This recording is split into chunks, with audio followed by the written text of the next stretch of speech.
আসসালামু আলাইকুম, আশা করি সকলে ভালো আছেন। সারা পৃথিবীতে আল্লাহর রহমতের কোনো শেষ নাই। আল্লাহর রহমতের কোনো সীমা নাই।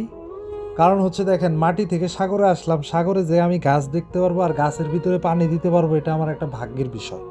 কারণ সারা সাগরের ভিতরে চতুর্দিক দিয়ে তাকাইলেও একটা গাছের সন্ধান পাওয়া যাবে না। তবে এই জাহাজের ভিতরে কিছু গাছ আছে, সেখানে মাঝে মাঝে পানি আমি দেই। অনেক বড় ভাইয়েরা এই গাছগুলা লাগাইছে।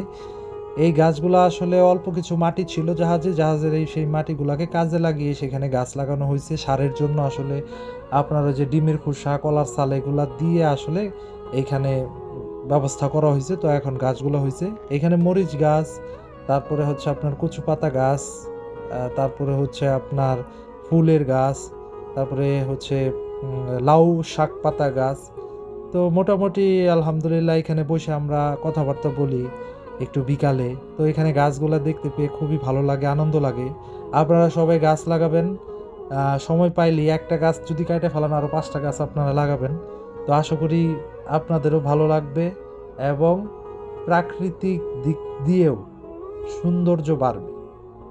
তো সবাই ভালো থাকবেন। আসসালামু আলাইকুম।